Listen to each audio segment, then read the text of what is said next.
In Mark chapter 1, verse 15, we read, "The time has come," he said. And who was he? But Jesus. "The kingdom of God has come near. Repent and believe the good news." These were the words of Jesus Christ over 2,000 years ago. And you know what? These are his words today. And the same is his message to you and me and to the entire world, whoever the world may be. Repent and believe the good news. And on that note, the gospel, the good news is clear. All of us, whoever we are, whether we have come to believe in Jesus Christ as our Saviour and Lord, or if we haven't yet come to believe, we need to repent and believe. But what does this mean, and can this mean for us in simple terms as people? Repent. Now, so often, because of various films over the years, Hollywood blockbusters and TV programs, the word repent and repentance has become some sort of an old-fashioned word, no longer needed today, and even amongst people and Christians and churches. However, this is a word and action rarely spoken about by us if we're truthful. Yet this word forms the bedrock of the gospel, the good news. We cannot have a gospel, the gospel of Jesus Christ. We cannot have a Saviour. We cannot have a faith in him unless we follow his words. And he calls you and me today to repent. And this is Christ's message, that we must repent and believe. But this is good news. Some of you are thinking, well, I don't want to turn away from the things I do which I know are wrong. But Christ called everyone to do that when he was walking on this earth. And his Spirit is still with us. And his Spirit calls us to do just that today. Christ, the Messiah, he's come. We no longer have to wait. And he's bought you and me, he's bought the entire world forgiveness for our sins by his blood.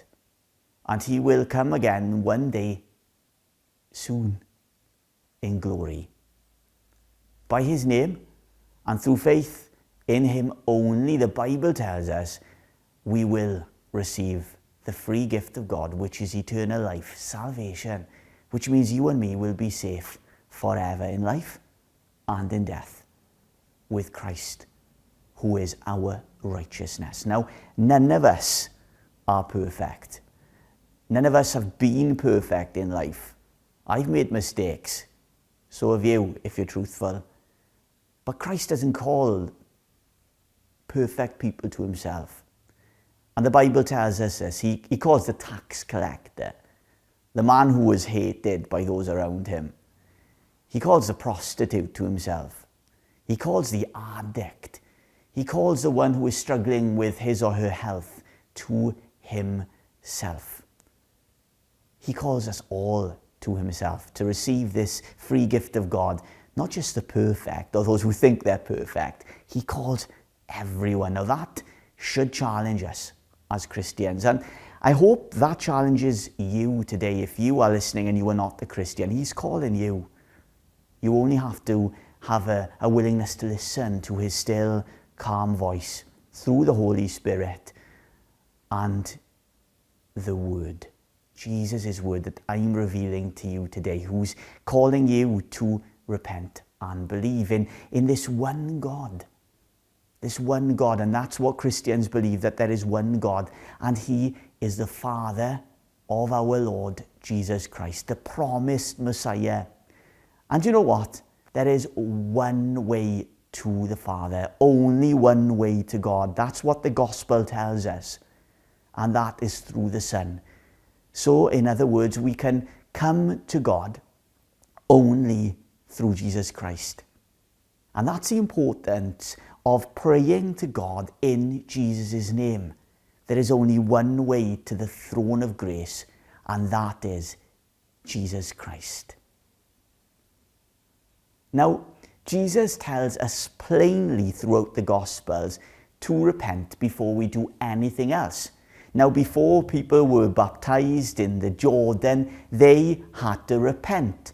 And you could see that spirit of repentance in their lives as they came to be baptized.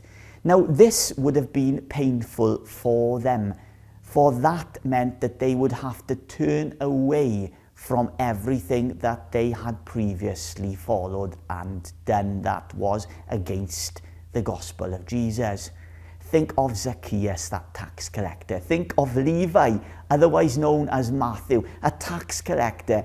Levi left his crooked ways of swindling people out of money, and he decided to become one of Jesus's disciples.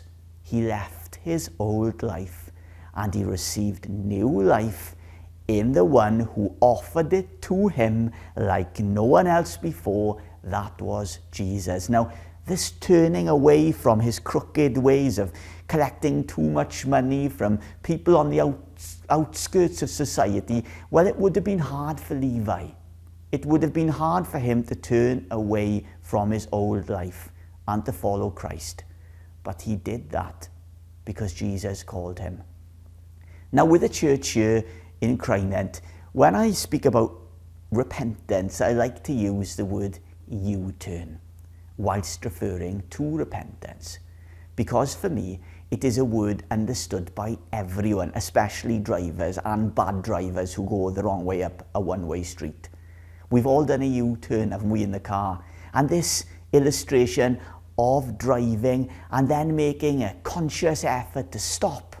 I'm going the wrong way, turn around and move forward is perfect. Repentance is all about changing direction, going a different direction now and not looking back. Jesus doesn't call us to look back. Sometimes we look back and we will feel as if we're being sucked back to our old lives, but Jesus calls us onwards. He calls you onwards today. Don't look back, look forward.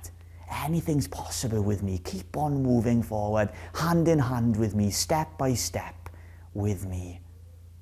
And in the power of my blood, in the power of my spirit, in the power of my word, the Lion of the tribe of Judah has won the victory for you and me already. So wherever you are today, spiritually, physically, I want to tell you that Jesus is calling you onwards. Don't give up.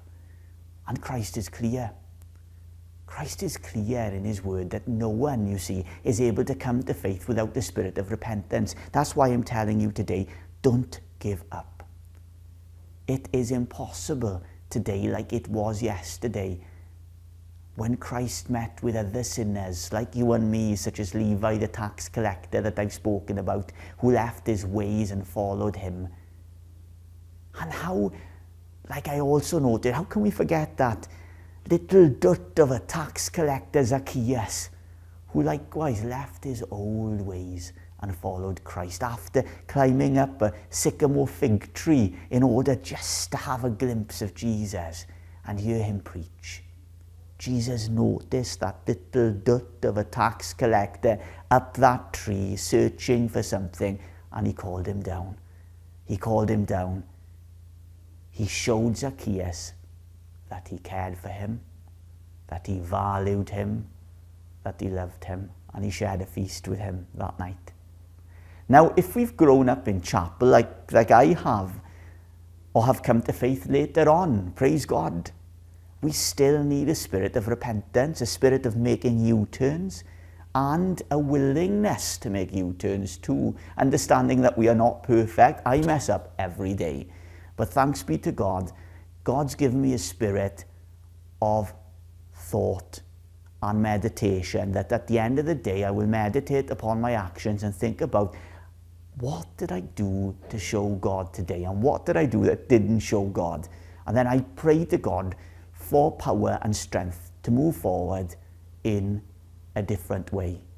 That's such a gift, and I praise God for that.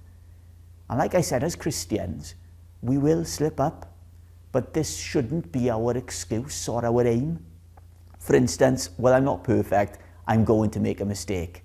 That shouldn't be our aim. we should strive each and every day to be more like Jesus, who is the perfecter and the author of our faith. There's a Welsh hymn originally, an American hymn, but we've adopted it, like we've adopted so many hymns here in Wales from America. Ona bawn I fel e fe, if only I was more like him, the hymn writer says.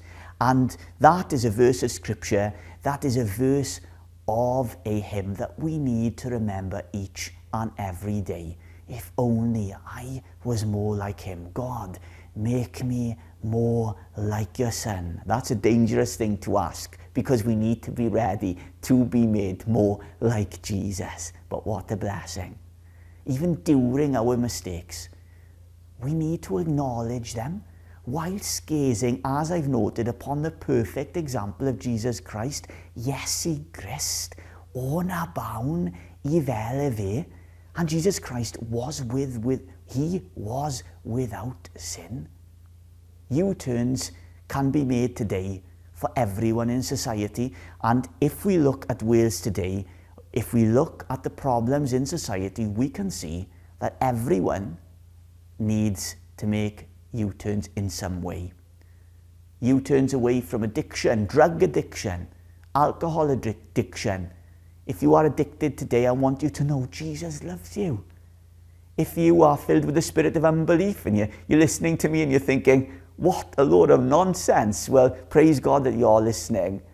And I want you to know that Jesus loves you too. If you are doubting your faith, you don't know where you are, I want you to know that Jesus loves you too.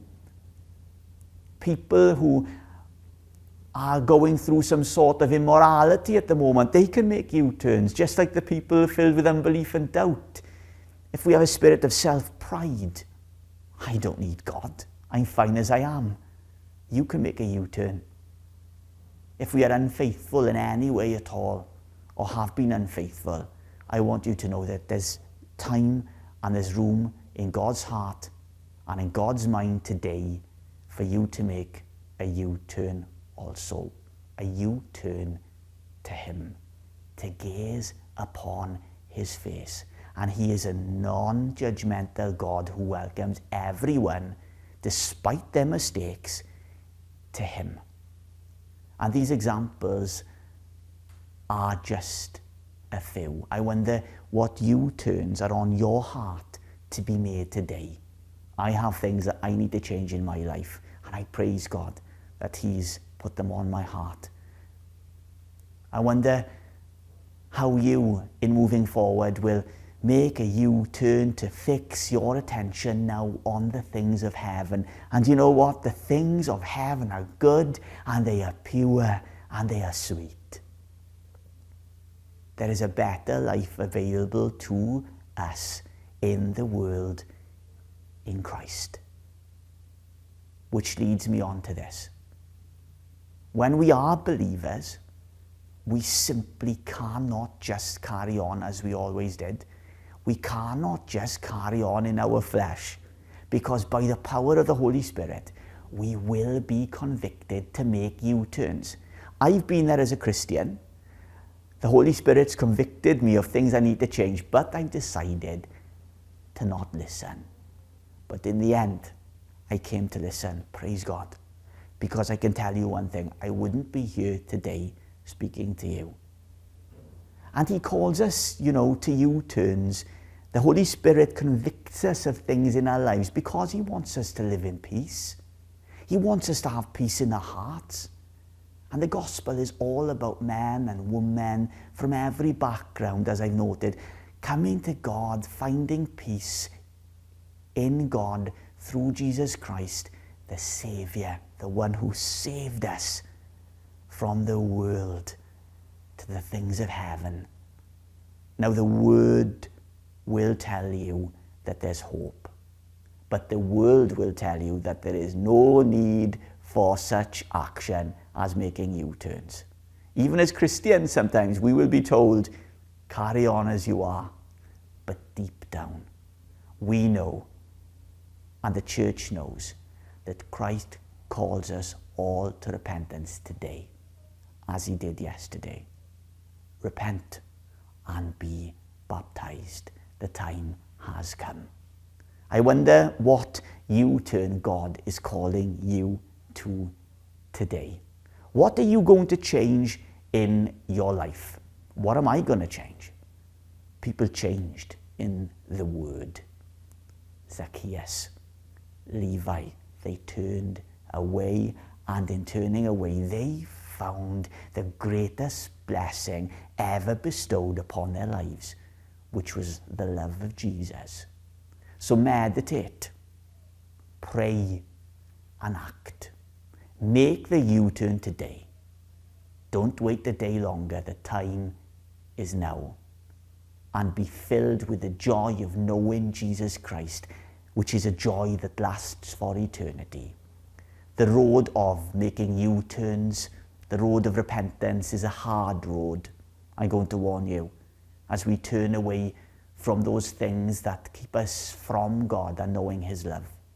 And as we draw near to him on the narrow road that leads to eternal life. The gospel's clear about that road.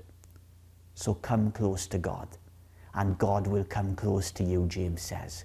Wash your hands, you sinners, purify your hearts, for your loyalty is divided between God and the world. Those are the words of James, chapter 4, verse 8. For his name's sake, may you be blessed in making that U-turn that you need to make. Amen.